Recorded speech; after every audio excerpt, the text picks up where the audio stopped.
Love by the villain লেখিকা লিজামণি পর্ব ৩৫-এর প্রথমাংশ। মিনারের আড়াল আবদ্ধ গভীর অন্তঃস্থলে অবস্থিত সেই গুপ্ত রুমটি এখন এমন এক গুমোট ও অব্যাখ্যাত নীরবতার আবরণে আচ্ছন্ন ছিল, যেন বহু শতাব্দীর অচল সময় সেখানে স্থির হয়ে জমাট বেঁধে আছে, এবং যে নীরবতা অনধিকার প্রবেশকারীর পদধ্বনি পর্যন্ত গ্রাস করে নিতে সক্ষম।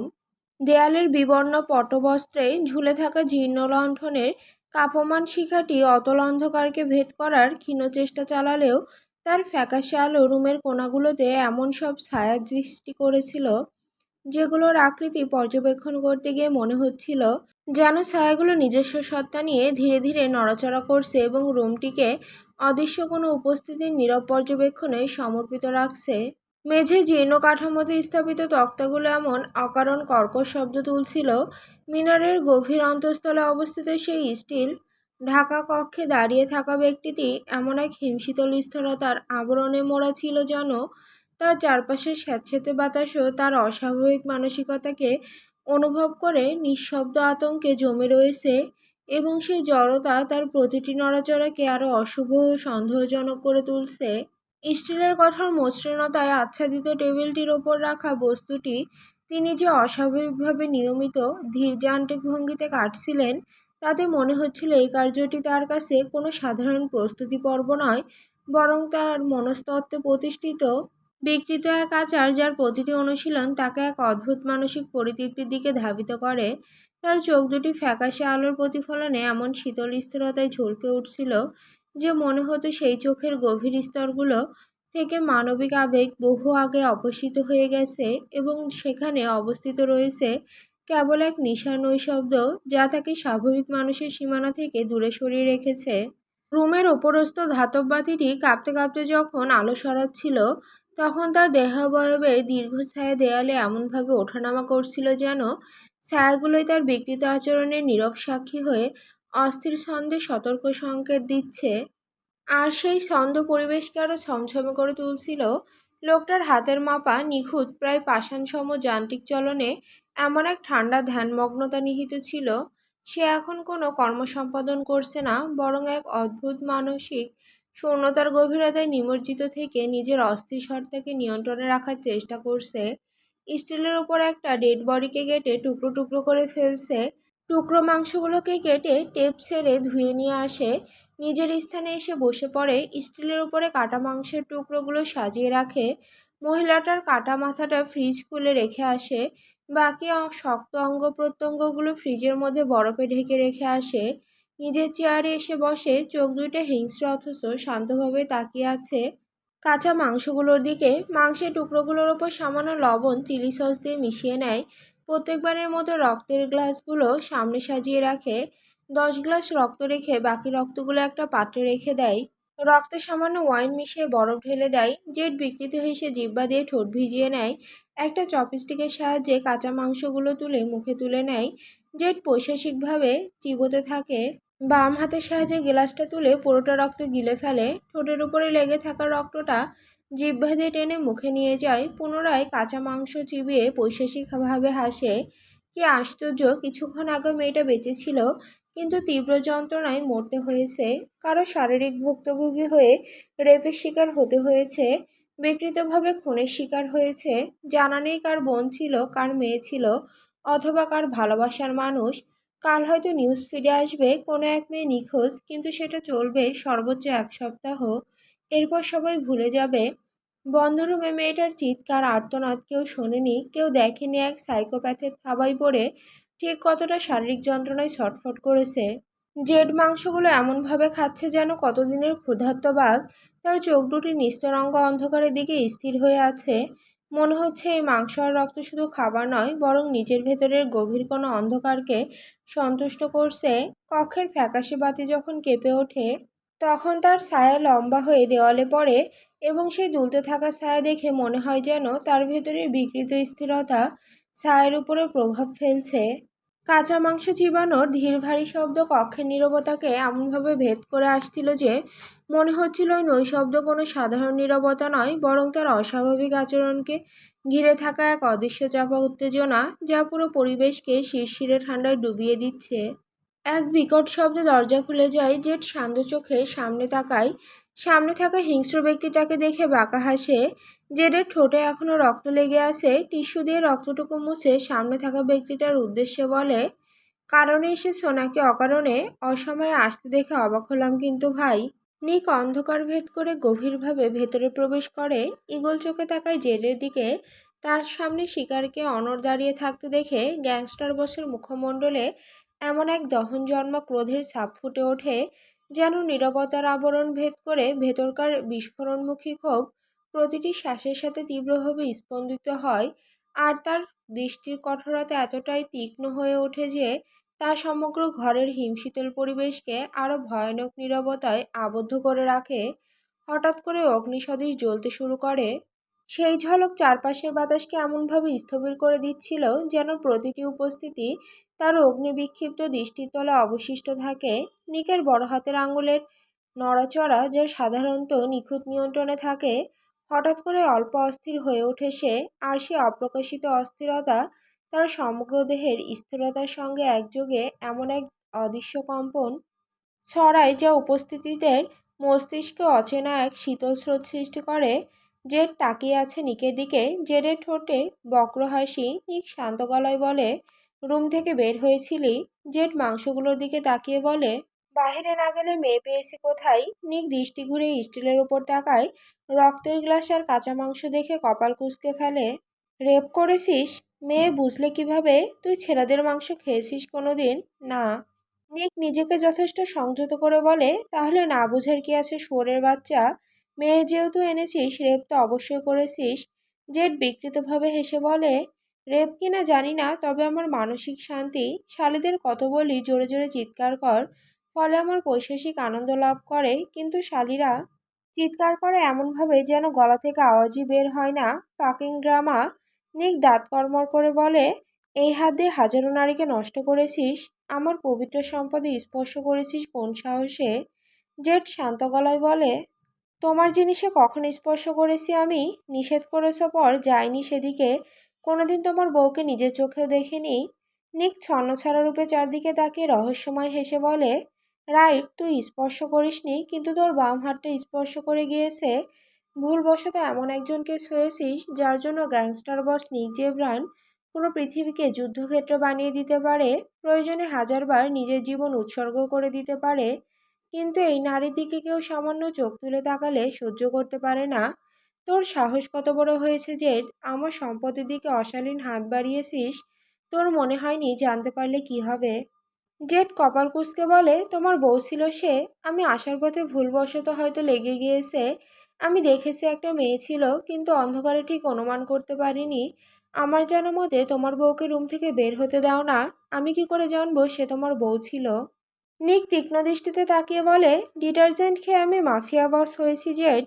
তোর গলা না কাটা পর্যন্ত আমার শান্তি মিলছে না। বিগত 15 বছর ধরে আমি তোকে রক্ত দিচ্ছি, যার উছিলায় তুই শ্বাস নিচ্ছিস, কিন্তু তুই এমন এক কাজ করলি কিভাবে? কলিজা কেঁপে ওঠেনি একবারও?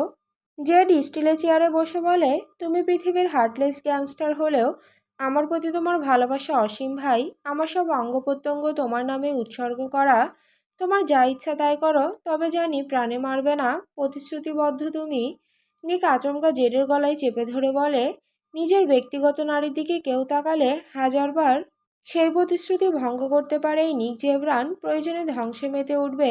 আই রিপিট, ধ্বংসে মেতে উঠবে। এরপরও কাউকে সামান্য চোখ তুলে তাকাতে দিবে না। সাধারণ মাদার ফাক, যেহেতু তুই স্পর্শ করেছিস ওকে, এই হাত যদি আর 1 মিনিটও অক্ষত থাকে তাহলে তোর মরণ কবুল। নিক জেটকে ধাক্কা মেরে সরিয়ে দেয়। পেছনে ঘুরে বড় বড় পা ফেলে রুম থেকে বেরিয়ে যায়। বদ্ধ রুমে আরও একটা রুমে ঢোকে, যেখানে অ্যানি পায়ের মধ্যে মুখ গুজে বসে আছে। নিকের উপস্থিতি অনুভব করে চোখ তুলে তাকায়। নিকের এই ভয়ানক চেহারা দেখে ঠোঁট কেঁপে ওঠে। নিক অ্যানির চোখের দিকে 1 সেকেন্ড তাকিয়ে হাতটা শক্ত করে চেপে ধরে।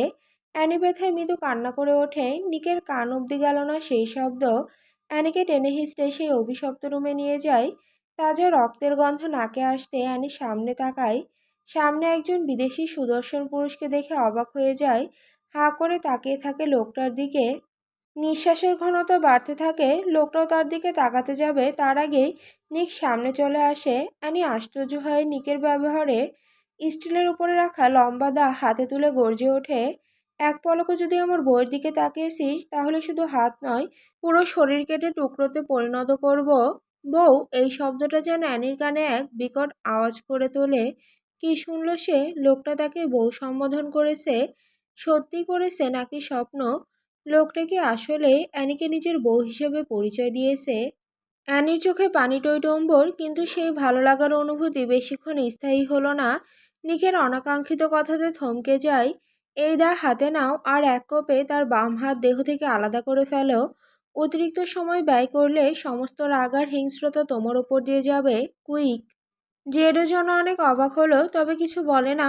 অনুভূতিহীনভাবে চেয়ারে বসে পড়ে, তার বাম হাতটা স্টিলের উপরে রাখে যেন সে নিকের পোষা কুকুর। অ্যানি রীতিমতো ভয়ে কাঁপছে। এত বড় জঘন্য কাজ তাকে করতে বলছে।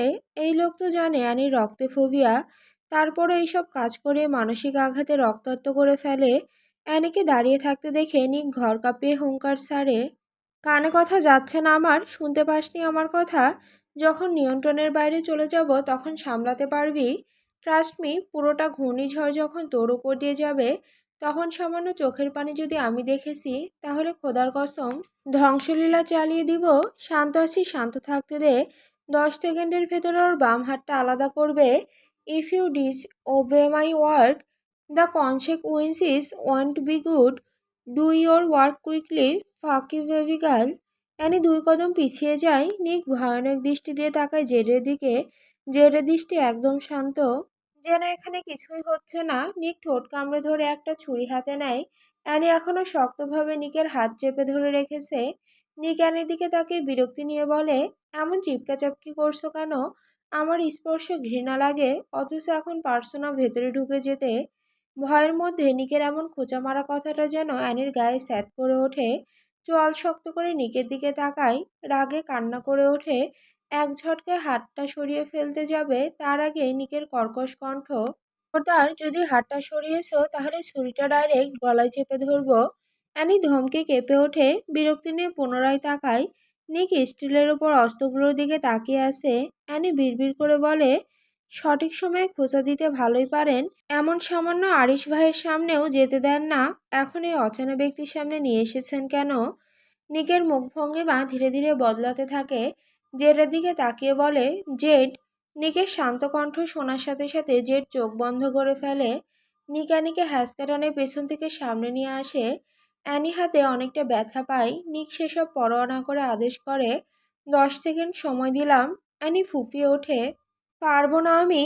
নিক অ্যানির চোয়াল চেপে ধরে বলে, বান্দির বাচ্চা, তোর কান্না দেখতে এনেছি আমি। হয় ওকে মারবি, নয়তো তুই মরবি আজ।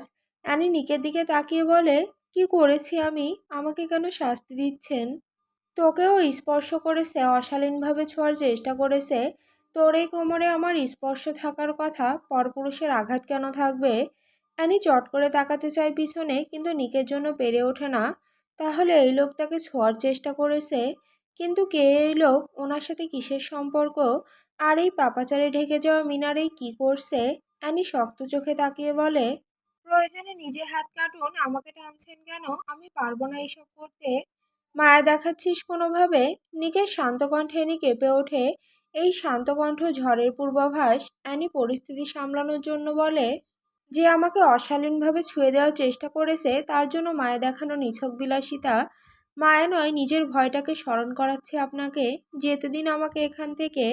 নিজের চাচাকে খুন করতে কলিজা কাঁপেনি, আজ কেন কাঁপছে? নিকের শান্ত অথচ ভয়ানক গলায় অ্যানির শ্বাস বন্ধ হয়ে আসছে।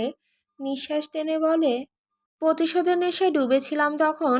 নিগানির গলাটা শক্ত করে ধরে বলে, এইবারও প্রতিশোধ নিয়েই করবি? আমার জিনিসে অন্যকে স্পর্শ করতে কেন দিলি? একটুর জন্য নিরাপদে রাখতে পারলি না? সামান্য সময়ের জন্য নিজেকে নিরাপদ রাখতে পারলি না? এখন তুমি যাবে, আর না হয় কি? অ্যানির আতঙ্কিত স্বর। নিক বাঁকা হেসে বলে, তোমার সামনে ওর পুরো শরীর খণ্ডবিখণ্ড করব। অ্যানি আতঙ্কে শিউরে ওঠে, কান্না আটকে বলে, আপনার অতীত জানার পর একটু মায়া জন্মেছিল, সেই মায়াটা মাটি চাপা দিবেন না। অনেক বড় দেয়াল তৈরি হয়ে যাবে। নিক পৈশাসিকভাবে হেসে বলে, তুমি আমাকে আটকানোর জন্য যতগুলো দেয়াল তুলবে আমি ততগুলো দরজা তৈরি করব, কারণ নিয়ম ভাঙাটা আমার শখ আর অসম্ভবকে সম্ভব করাটা আমার স্বভাব। থেমে 10 সেকেন্ড সময় দিলাম, এর ভেতরে যদি তুমি ওর হাত শরীর থেকে আলাদা করতে না পারো তাহলে গ্যাংস্টার বসকে দেখতে পাবে। অ্যানি ঘন ঘন শ্বাস টেনে অস্থির হয়ে ওঠে। হাত ছাড়া লোকটা বাঁচতে পারবে কিন্তু খণ্ড বিখণ্ড শরীর অ্যানি দেখতে পারবে না। অ্যানি পিছনে ঘুরে তাকায়, অস্থির পায়ে এগিয়ে যায় লোকটার দিকে। নিকের ঠোঁটে বক্র হাসি। অ্যানি দাটা হাতে নিয়ে 2 ফোঁটা চোখের পানি ফেলে, চোখ বন্ধ করে ফেলে। এরপর এক কোপ বসায় জেডের হাতের ওপর। শুধুমাত্র জেডের গলা ফাটানো আর্তনাদ সে শুনেছে, আর শোনার সাহস হয়নি। চোখ বন্ধ করা অবস্থায় দা মেঝেতে ফেলে সামনে ঘুরে তাকায়। মস্তিষ্ক শূন্য হয়ে গিয়েছে তার, পিছনে তাকানোর সাহস নেই এই মুহূর্তে। অ্যানি কোনো দিকে না তাকিয়ে একদৌড়ে রুম থেকে বেরিয়ে আসে। শুধু গ্যাংস্টার বসের ভয়ানক স্বর শুনতে পাই, তোমার শাস্তি তো এখনো বাকি, মাই ফাকিং বেবি গার্ল। অ্যানি শুনল না, এক দৌড়ে অন্য একটা রুমে ঢুকে যায়। দেয়াল কালো, তার উপরে লাল ছোপ ছোপ অনেক দাগ, রক্ত নাকি রং বোঝা মুশকিল। যে কেউ এখানে প্রবেশ করলে বলবে কসাইখানা। নিক অ্যানির পেছনে পেছনে গুপ্ত রুমে ঢোকে। এখানে 4টা স্টিল রাখা আছে, যেখানে মানুষ মেরে দেহ টুকরো টুকরো করে। অ্যানি সামান্য ঢোক গেলে চারপাশে একদম পরিষ্কার, কিন্তু তবু গলা শুকিয়ে আসছে। অনুভব করতে পারছে এখানে বিকৃত কিছু হয়। পেছন থেকে নিকের অস্তিত্ব অনুভব করে আরো শিউরে ওঠে। এই লোক আরো ভয়ানক। কোথায় যাবে অ্যানি? কোথায় গেলে সে ভয় থেকে মুক্তি পাবে? কার আশ্রয়ে আশ্রয় নেবে সে? যদি লোকটা তাকে আবারও বিকৃত দৃশ্য দেখিয়ে মানসিক যন্ত্রণা দেয় তাহলে এবার সে মরেই যাবে। আর পারছে না এত পৈশাচিক দৃশ্য সহ্য করতে। নিক শব্দ করে এগিয়ে আসতে অ্যানি চোখ বন্ধ করে জামা খামচে ধরে শক্তভাবে। কপাল দিয়ে ঘাম ঝরছে, ছোট ছোট সোনালি চুলগুলো সামনে এসে লেপ্টে গিয়েছে। গোলাপি ঠোঁটজোড়া শুকিয়ে শুষ্ক হয়ে উঠেছে। চোখ মুখ খিচে ধরে রেখেছে সে। ভয়ে গা ছমছম করে ওঠে। এইভাবে পালিয়ে আসার কারণে কি করবে এখন? এই নরখাদকটা ছুঁয়েছে বলে কি তারও কোমর কেটে ফেলবে? তাকে কি লোকটা আবারও আঘাত করবে? চাবুক দিয়ে কি রক্তাক্ত করে ফেলবে, নাকি বিকৃত খুন দেখে মানসিক যন্ত্রণা দিবে? কোনটা করবেন উনি? সহ্য করার ক্ষমতা হারিয়ে ফেলছি। আল্লাহ, হয় মরণ দাও, না হলে সুস্থ জীবন দাও। প্রতি ক্ষণে ক্ষণে লড়াই করে আর বাঁচতে পারছি না, মরে যাচ্ছি আমি। আ আর কিছু ভাবতে পারল না অ্যানি। ঘাড়ে কারো গরম নিঃশ্বাস অনুভব করতেই চোখ খুলে ফেলে। এই স্পর্শ তার খুব পরিচিত। নিক অ্যানির ঘাড় থেকে চুলগুলো সরিয়ে উন্মুক্ত ঘাড়ে নাক ঘেঁষে বিড়বিড় করে বলে, কোমরের চামড়া খুলে ফেলি? চামড়া আলাদা করলে কি ব্যথা পাবে? অ্যানি নিচের ঠোঁট কামড়ে ধরে শক্তভাবে। কি ধরনের কথা এটা? শরীরের চামড়া খুলে ফেলার অফার দিয়ে আবার জিজ্ঞাসা করছে ব্যথা পাবে কি না। অ্যানি ঠোঁট ভিজিয়ে কিছু বলতে গিয়েও থেমে যায়। কথা বলতে পারছে না সে। অতিরিক্ত ভয়ে কণ্ঠ দিয়ে কোনো স্বর বের হচ্ছে না। কোমরে ঠান্ডা কিছুর স্পর্শ পেয়ে আরও সিটিয়ে যায়। এটা হাতের স্পর্শ নয়, সেটা ভালোভাবে সে অনুভব করতে পারছে। ঠান্ডা ছুরির স্পর্শে শিরশির করে ওঠে সর্বাঙ্গ। নিক এক হাতে ছুরি দিয়ে অ্যানির কোমরে ছুরি চালাচ্ছে, অন্য হাতে অ্যানির চুল শক্তভাবে চেপে ধরে রেখেছে। ওষ্ঠ থয়ে যাচ্ছে ঘাড়ে পিঠে। চুল ছেড়ে দিয়ে জামার চেন খুলে ফেলে এক টানে। অ্যানি ভয়ের মধ্যেই চেঁচিয়ে ওঠে, ফলে ধরে রাখা ছুরিটা গিয়ে আঘাত লাগে উন্মুক্ত কোমরে। অ্যানি ব্যথায় চোখ মুখ খিচে ফেলে। নিক অ্যানির রিয়াকশনে চেঁচানোকে কানে তোলেনি। নিজে কাজে সে ব্যস্ত। তবে অ্যানির অবস্থা নাজেহাল। ছুরি দিয়ে আঘাতের কারণে কোমর ঝলসে যাচ্ছে। এদিকে নিকের পাগলাটে স্পর্শ। হাতটা ধীরে ধীরে অবাধ্য হয়ে উঠছে। অ্যানি কপালে ভাঁজ ফেলে। এই লোক এসেছিল তাকে আঘাত করতে, আঘাত না করে এমন লুচ্চামি করছে কেন? অ্যানি চোয়াল শক্ত করে নিকের থেকে ছোটার জন্য ছটফট করে ওঠে। নিজের কাজে বাধা পাওয়াতে গ্যাংস্টার বস রেগে হাতের বাঁধন শক্ত করে ফেলে। অ্যানি ছটফট করে কোনো রকম উচ্চারণ করে, ছাড়ুন আমাকে। নিক প্রগাঢ় ক্ষুব্ধতায় অ্যানিকে নিজের দিকে ঘুরিয়ে ফেলে। নিকের লাল হয়ে যাওয়া হিংস্র চোখ দুইটা দেখে অন্তরাত্মা কেঁপে ওঠে। এই লোক এত ধ্বংসাত্মকভাবে তাকাচ্ছে কেন তার দিকে? এমন একটা নোংরা খারাপ জায়গায় কি করতে চাইছে? নিক অ্যানিকে জোর করে স্টিলের উপর শুয়ে দেয়। অ্যানি ভয়ে কাঁপছে অনবরত। নিক শক্ত হাতে স্টিলের উপরে চারপাশে 4 কর্নারে ঝুলিয়ে রাখা শিকলটা একটানে খুলে ফেলে। অ্যানি স্টিল থেকে উঠে দৌড় দিতে যাবে, তার আগেই নিকের থাবার সম্মুখীন হয়। নিক অ্যানিকে পুনরায় স্টিলের উপর ধাক্কা মেরে ফেলে দেয়। এরপর একটানে শিকলের সাথে হাত বেঁধে ফেলে। অ্যানি আর ছটফট করছে না, সামান্য চেঁচামেচিও করছে না, কারণ সে জানে গলা ফাটিয়ে চিৎকার করলেও এখানে দয়া মিলবে না, তার চোখের পানিতে কেউ গলবে না। তার সামনে যে দাঁড়িয়ে আছে সে একটা জানোয়ার, যে অতীতের কষ্টে বর্তমানে অমানুষে পরিণত হয়েছে। মানুষ হয়ে মানুষের সাথে যুদ্ধ করা যায়, কিন্তু একজন ক্ষমতাবিহীন নারী কিভাবে একটা মানুষরূপী জানোয়ারের সাথে যুদ্ধ করবে, কিভাবে বাঁচবে এখন? লোকটা কি সত্যি সত্যি তার শরীরে চামড়া খুলে ফেলবে, নাকি তাকে আবারও ছুঁয়ে কলঙ্কিত করে ফেলবে? নিক পায়ে শিকল বেঁধে ঠান্ডা অথচ হিংস্র চোখে তাকায় অ্যানির দিকে। অ্যানির চোখ থেকে পানি টিপ টিপ করে পড়ছে। নিক এক হাতে শার্টের বোতাম খুলতে খুলতে অ্যানির দিকে এগিয়ে আসছে। নীল আলোতে দুইজনের অবয়ব কেমন নীলচে হয়ে আছে। নিক শার্টটা খুলে মেঝেতে ছুঁড়ে ফেলে, চোখে মুখে কঠোরতা, রাগ উন্মাদনা যে চেপে ধরে রেখেছে সেটা মুখে স্পষ্ট হয়ে উঠছে। অ্যানি নিজের সামনে নিকের উন্মুক্ত শরীর দেখে দৃষ্টি সরিয়ে ফেলে। বাম হাতে আর গলার নিম্নাংশে ড্রাগন ট্যাটুগুলো ঝকঝক করছে। ধবধবে ফর্সা শরীরে অজস্র ক্ষতের চিহ্ন। নিক অ্যানির দিকে ঝুঁকে পড়ে।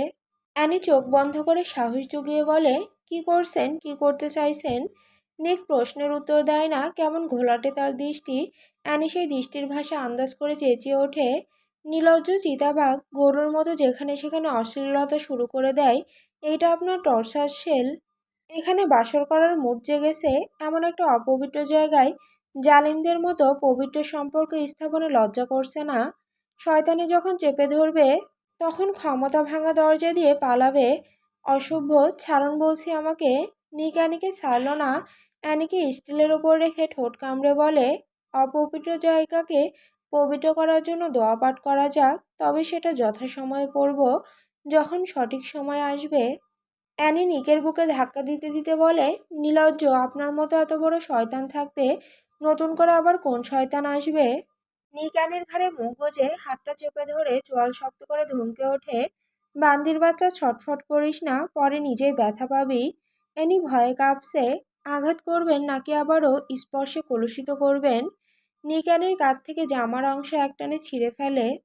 অ্যানি কেঁপে ওঠে। নিক সেখানে উন্মুক্ত জায়গায় মুখ গুজে হিসিয়ে বলে, এইভাবেই শান্তভাবে থাকবে? আমি কাছে আসলে শান্তভাবে আলিঙ্গন করবে, না হলে গ্যাংস্টার বসের হিংস্র স্পর্শ সহ্য করতে হবে? শাস্তি তো তুমি পাবেই বেবিকাল। যতক্ষণ আমার রাগ আর যন্ত্রণা না মিটবে ততক্ষণ আমার নিচে পিষে যাবে। অ্যানির ইচ্ছে করছিল চিৎকার করতে। এই লোকের স্পর্শ ভয়ানক, সহ্য করতে পারে না সে, যন্ত্রণায় বুক ফেটে যায়। মনে হয় এই বুঝি নিঃশ্বাসটা বন্ধ হয়ে যাবে। অ্যানি সেই ভয়টা মনে হতেই অজান্তে ফুঁপিয়ে কান্না করে ওঠে। অ্যানির ফোঁপানো শব্দ গ্যাংস্টার বসের কানে গেল না। নিক অ্যানির ঠোঁট দুইটা আঁকড়ে ধরে হিংস্রতা নিয়ে। অ্যানি অতিরিক্ত ভয়ে নিস্তেজ হয়ে আসে, ব্যথায় ছটফট করে ওঠে। ধীরে ধীরে শরীরটা নেতিয়ে পড়ে। 5 সেকেন্ডের ব্যবধানে জ্ঞান হারিয়ে পড়ে। নিক অ্যানির গলায় নেমে আসতেই থেমে যায়, কপাল কুঁচকে মাথা তুলে অ্যানির মুখের দিকে তাকায়। অ্যানিকে চোখ বন্ধ করে নিস্তেজ হয়ে পড়ে থাকতে দেখে পেটটা মোচড় দিয়ে ওঠে, কিন্তু রাগ আর জেদের কারণে চোয়াল শক্ত করে ফেলে। মাঝপথে অ্যানির এমন জ্ঞান হারিয়ে পড়াটা গ্যাংস্টার বসের রাগ আরও তীব্র হয়ে ওঠে। রাগে ফুসফুস করতে করতে ঘাড় পর্যন্ত চুলগুলো শক্ত করে খামচে ধরে। ফাঁক ফাঁক, জ্ঞান হারানোর আর সময় পেল না।